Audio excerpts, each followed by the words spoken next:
The trial of Leonard Farmer and his associates began in the summer of 1972, attracting widespread media attention and public interest. The courtroom was packed with reporters, spectators, and the families of those involved, all eager to see how the drama would unfold. The prosecution, led by Crown Prosecutor Eleanor Hart, laid out a compelling case against the defendants. Hart was a formidable barrister with a reputation for being tough and thorough, and she left no stone unturned in her quest for justice. Hart began by outlining the events of the heist, presenting a detailed timeline of the planning, execution, and aftermath. She described how the suspects had meticulously planned the operation, using their skills and connections to carry out the heist with military precision. She also highlighted the sheer audacity of the crime, which had shocked and outraged the public. The prosecution's case was bolstered by a wealth of evidence, including fingerprints, forensic analysis, and surveillance footage. They also presented testimony from several key witnesses, including Richie Thompson, who had agreed to testify in exchange for a reduced sentence. The defense, led by the seasoned barrister Harold King, faced an uphill battle. King was known for his eloquence and his ability to sway juries, but he knew that the evidence against his clients was overwhelming. His strategy was to cast doubt on the prosecution's case and to suggest that the police investigation had been flawed and biased. King began by questioning the reliability of the prosecution's witnesses, particularly Richie Thompson, whose credibility had been compromised by his criminal background and his deal with the police.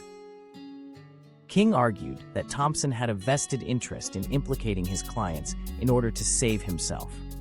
The defense also sought to undermine the forensic evidence, suggesting that it had been contaminated or improperly collected. They pointed to inconsistencies in the police investigation and argued that the evidence had been selectively presented to paint their clients in the worst possible light. The trial featured testimony from several key witnesses, each of whom played a crucial role in the case. One of the most compelling witnesses was Edward Thompson, the bank manager who had discovered the heist. Thompson described the shock and disbelief he had felt upon finding the vault breached and the contents missing. Another important witness was Detective Inspector Frank Wheeler, who had led the investigation.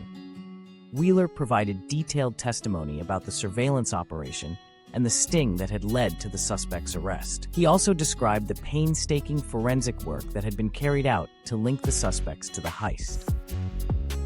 Perhaps the most dramatic testimony came from Richie Thompson. As he took the stand, the courtroom fell silent, everyone keenly aware that his testimony could make or break the prosecution's case. Thompson recounted his meetings with Leonard Farmer and described how the heist had been planned and executed. He also detailed the sting operation and the events leading up to the suspect's arrest. Harold King's cross-examination of Richie Thompson was a masterclass in legal strategy. King sought to undermine Thompson's credibility by highlighting his criminal background and his deal with the prosecution. He questioned Thompson's motives and suggested that he had fabricated parts of his testimony to secure a lighter sentence. King also challenged the prosecution's forensic evidence, pointing out potential flaws and inconsistencies. He questioned the integrity of the police investigation and suggested that the evidence had been mishandled or tampered with. Throughout the cross-examination, King remained calm and composed, methodically picking apart the prosecution's case. Despite King's efforts, Richie Thompson remained steadfast in his testimony, refusing to be shaken or intimidated. His credibility held up under scrutiny, and his testimony provided a crucial link between the suspects and the heist. After weeks of testimony and deliberation, the case was finally handed over to the jury. The jurors were tasked with deciding the fate of Leonard Farmer and his associates, a responsibility that weighed heavily on their shoulders. The jury deliberated for several days, carefully reviewing the evidence and considering the arguments presented by both sides. The tension in the courtroom was palpable as everyone waited for the verdict. The media speculated wildly about the outcome, and the public remained captivated by the drama. Finally, the jury returned with their decision. As the foreman stood to deliver the verdict, the courtroom fell silent, everyone holding their breath in anticipation. The foreman's voice rang out clearly as he announced the verdict: guilty on all counts. The defendants were found guilty of burglary, conspiracy to commit burglary, and handling stolen goods. The courtroom erupted in a flurry of activity as reporters rushed to file their stories and spectators reacted to the news. For Leonard Farmer and his associates, the verdict was a crushing blow. They had hoped for a different outcome, but the weight of the evidence against them had been too much to overcome. They were led away in handcuffs, their dreams of a clean getaway now nothing more than a distant memory.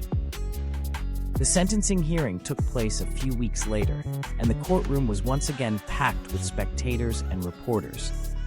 The judge, Sir Richard Forrester, was known for his stern demeanor and his tough stance on crime, and there was little doubt that the defendants would face severe penalties. In his sentencing remarks, Judge Forrester condemned the defendants for their audacity and their disregard for the law. He described the heist as one of the most brazen and meticulously planned crimes he had ever seen, and expressed his determination to send a clear message that such actions would not be tolerated. Leonard Farmer was sentenced to 20 years in prison, while his associates received sentences ranging from 10 to 15 years. The harsh sentences reflected the severity of the crime and the need to deter others from attempting similar heists. The trial and subsequent sentencing marked the end of one of the most dramatic chapters in British criminal history. The Baker Street bank heist had captured the public's imagination and sparked a media frenzy, but in the end, justice had prevailed. For the police, the successful resolution of the case was a testament to their hard work and determination. Detective Inspector Frank Wheeler, in particular, was lauded for his skill and perseverance in bringing the criminals to justice. The heist also had a lasting impact on the banking industry, prompting banks to reevaluate their security measures and implement new protocols to prevent similar crimes in the future. Lloyds Bank, in particular, undertook a comprehensive review of its security systems and made significant upgrades to ensure that such a breach could never happen again. As for Leonard Farmer and his associates, they would spend the next several years behind bars, reflecting on the heist that had almost been the perfect crime.